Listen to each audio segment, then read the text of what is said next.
പെരിയ ഇരട്ടക്കൊലക്കേസിൽ ശിക്ഷയ്ക്ക് സ്റ്റേ ലഭിച്ച സിപിഎം നേതാക്കൾ കണ്ണൂർ സെൻട്രൽ ജയിലിൽ നിന്നും പുറത്തിറങ്ങി. മുൻ MLA K V Kunhiraman, K Manikandan, Raghavan Velutholi, K V Bhaskaran എന്നീ നേതാക്കളാണ് മോചിതരായത്. സ്വീകരിക്കാൻ M V Jayarajan, P Jayarajan ഉൾപ്പെടെയുള്ള നേതാക്കൾ എത്തിയിരുന്നു.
അവിടെയാ വണ്ടിയുള്ള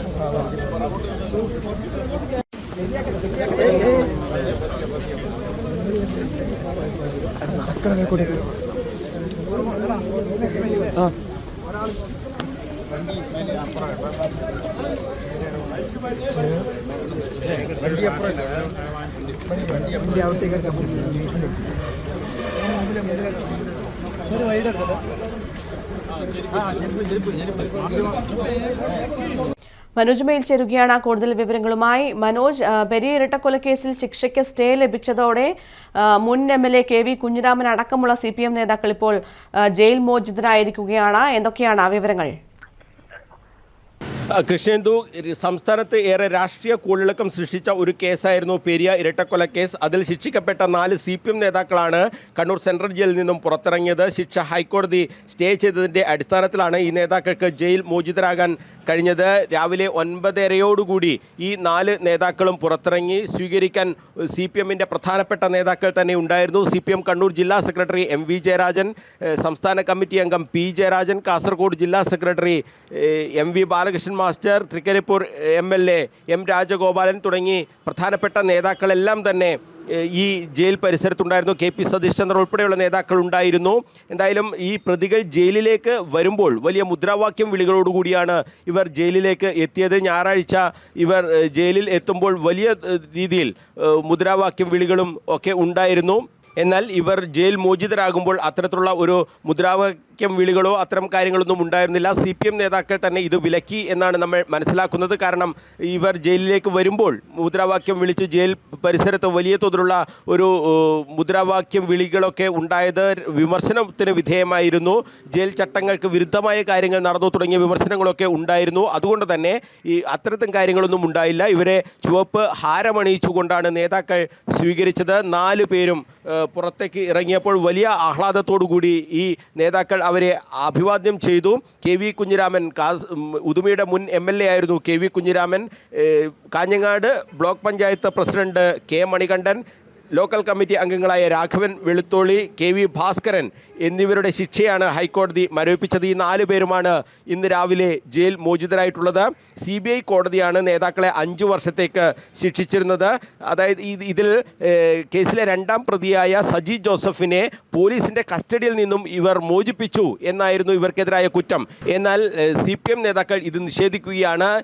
ഈ സംഭവം നടക്കുമ്പോൾ, അതായത് പോലീസുമായി വാഗ്വാദത്തിൽ ഏർപ്പെടുന്ന സമയത്ത് ഈ സജി ജോസഫ് ഒരു തരത്തിലും ഈ കേസിൽ പ്രതിയായിരുന്നില്ല.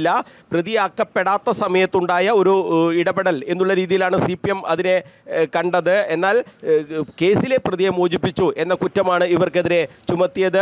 ഈ സംഭവം ഉണ്ടായതിനും 2 ദിവസം കഴിഞ്ഞാണ് ഈ 2ാം പ്രതിയായി ഈ സജിയെ ചേർക്കുന്നത്. അപ്പോൾ കേസിലെ പ്രതിയെ മോചിപ്പിച്ചു എന്നത് നിലനിൽക്കുന്നതല്ല എന്നായിരുന്നു പ്രതിഭാഗത്തിൻ്റെ പ്രധാനപ്പെട്ട ഒരു വാദമുണ്ടായിരുന്നത്.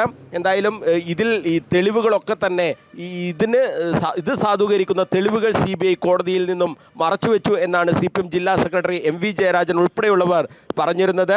എന്തായാലും ഈ 4 പ്രതികളും ജയിൽ മോചിതനായതിനു ശേഷം KV കുഞ്ഞിരാമൻ മുൻ MLA പറഞ്ഞത് പാർട്ടി വലിയ തോതിലുള്ള പിന്തുണ നൽകി, കുടുംബത്തെ ഒപ്പം നിർത്തി, അതോടൊപ്പം തന്നെ വലിയ മാനസിക പിന്തുണ പാർട്ടി നൽകി. ഇത് കള്ളക്കേസാണെന്ന് പാർട്ടിക്ക് നന്നായി അറിയാം, അതുകൊണ്ട് തന്നെ പാർട്ടി ഒപ്പം നിന്നു എന്നാണ് KV കുഞ്ഞിരാമൻ പ്രതികരിച്ചത്. അതോടൊപ്പം തന്നെ നീതിന്യായ വ്യവസ്ഥയോടുള്ള വലിയ വിശ്വാസം വർദ്ധിപ്പിക്കുന്ന ഒരു വിധി, ഹൈക്കോടതിയിൽ വലിയ വിശ്വാസം ഉണ്ടാക്കുന്ന ഒരു വിധി എന്നാണ് അദ്ദേഹം പറഞ്ഞത്. ഒരു തരത്തിലും ഈ പ്രതികളെ മോചിപ്പിക്കുന്നതിനോ ഏതെങ്കിലും തരത്തിൽ ഗൂഢാലോചന നടത്തുന്നതിനോ താൻ ഉൾപ്പെടെയുള്ള നേതാക്കൾ ശ്രമിച്ചിട്ടില്ല, അത്തരമൊരു സംഭവമേ ഉണ്ടായിട്ടില്ല എന്നാണ് KV കുഞ്ഞിരാമൻ വ്യക്തമാക്കുന്നത്. അതോടൊപ്പം തന്നെ CPMന്റെ നേതാക്കളും ഈ കൂട്ടിലിട്ട തത്തയായ CBI കെട്ടിച്ചമച്ച ഒരു കേസ് എന്നുള്ള രീതിയിൽ പ്രതികരിച്ചിട്ടുണ്ട്. എന്തായാലും ഈ 4 നേതാക്കൾക്കും ശിക്ഷ സ്റ്റേ ചെയ്ത് ജാമ്യം ലഭിച്ച് പുറത്തേക്കിറങ്ങാൻ കഴിഞ്ഞത് CPMനെ സംബന്ധിച്ചിടത്തോളം രാഷ്ട്രീയമായി വലിയ ഗുണം ചെയ്തു. കാരണം സംസ്ഥാനത്ത് വലിയ തോതിൽ ഒരു കൊലയാളി പാർട്ടിയാണ് CPM എന്നുള്ള രീതിയിൽ കോൺഗ്രസ് വലിയ തോതിലുള്ള പ്രചരണം നടത്തിയിരുന്നു. മാധ്യമങ്ങളും CPMനെതിരെ വലിയ തോതിൽ വാർത്തകൾ നൽകുന്ന ഒരു സാഹചര്യം ഉണ്ടായിരുന്നു ഈ നേതാക്കൾ ശിക്ഷിക്കപ്പെട്ടതോടെ.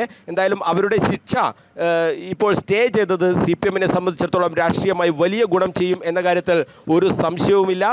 അവർ നേരത്തെ പറഞ്ഞിരുന്നത് വ്യക്തിപരമായ ഒരു സംഘർഷത്തിലുണ്ടായ കൊലപാതകം എന്നുള്ള രീതിയിലാണ് CPM അതിനെ കാണുന്നത്. പീതാംബരൻ എന്ന കേസിലെ 1-ാം പ്രതി CPMന്റെ ലോക്കൽ കമ്മിറ്റി അംഗമാണ്. അദ്ദേഹത്തെ ആക്രമിക്കുന്ന ഒരു സാഹചര്യം ഉണ്ടായിരുന്നു.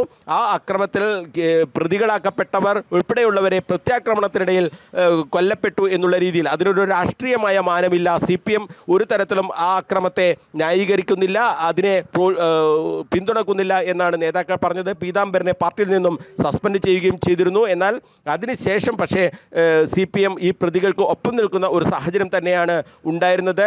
എന്തായാലും നേതാക്കളുടെ ശിക്ഷ സ്റ്റേ ചെയ്തത് CPMനെ സംബന്ധിച്ചിടത്തോളം ഏറെ ആശ്വാസകരമായ കാര്യമാണ്. നേതാക്കൾ നേരെ കാസർകോട്ടേക്കാണ് പോയത്. കാസർഗോഡ് അവർക്ക് വലിയ സ്വീകരണം ഒരുക്കാനുള്ള പദ്ധതിയാണ് പാർട്ടി ഒരുക്കിയിട്ടുള്ളത്. കാരണം രാഷ്ട്രീയമായി വലിയ തോതിൽ CPMനെ പ്രതിക്കൂട്ടിൽ നിർത്തുന്ന തരത്തിലുള്ള പ്രചരണം നടന്നതുകൊണ്ട് അതിനൊരു മറുപടി എന്നുള്ള രീതിയിൽ ഇവരുടെ ഈ ഹൈക്കോടതി ശിക്ഷ സ്റ്റേ ചെയ്തത് ഉയർത്തിക്കാട്ടിക്കൊണ്ടുള്ള ഒരു പ്രചരണം CPM നടത്തും എന്ന കാര്യം ഉറപ്പ്. അതിനുള്ള തയ്യാറെടുപ്പിൽ നേതാക്കൾ ഉൾപ്പെടെ എല്ലാ പ്രധാനപ്പെട്ട നേതാക്കളും ഉൾപ്പെടെ കാസർഗോഡേക്ക് തിരിച്ചിട്ടുണ്ട്. എന്തായാലും വലിയ തോതിലുള്ള രാഷ്ട്രീയ കോലാഹലങ്ങൾ ഉണ്ടാക്കിയ ഈ കേസിൽ പ്രതികൾക്ക് ശിക്ഷ സ്റ്റേ ചെയ്തത് വലിയ തോതിലുള്ള രാഷ്ട്രീയ ആയുധമാക്കി CPM മാറ്റുന്നു എന്നുള്ളതാണ് ഇപ്പോൾ ഈ ജയിൽ പരിസരത്ത് നിന്നും കാണാൻ കഴിഞ്ഞത്. വലിയ ഒരു ആൾക്കൂട്ടം ഇന്ന് ഉണ്ടായിട്ടില്ലെങ്കിൽ കൂടി അത് CPM തുടർന്നുള്ള ദിവസങ്ങളിലും ഇത് ഉയർത്തി വലിയ തോതിലുള്ള പ്രചരണം നടത്തുമെന്ന കാര്യം ഉറപ്പാണ്. ആ രീതിയിൽ തന്നെയാണ് നേതാക്കളെല്ലാം തന്നെ നമ്മളോട് പ്രതികരിക്കുകയും ചെയ്തിട്ടുള്ളത്. കൃഷ്ണേന്ദു.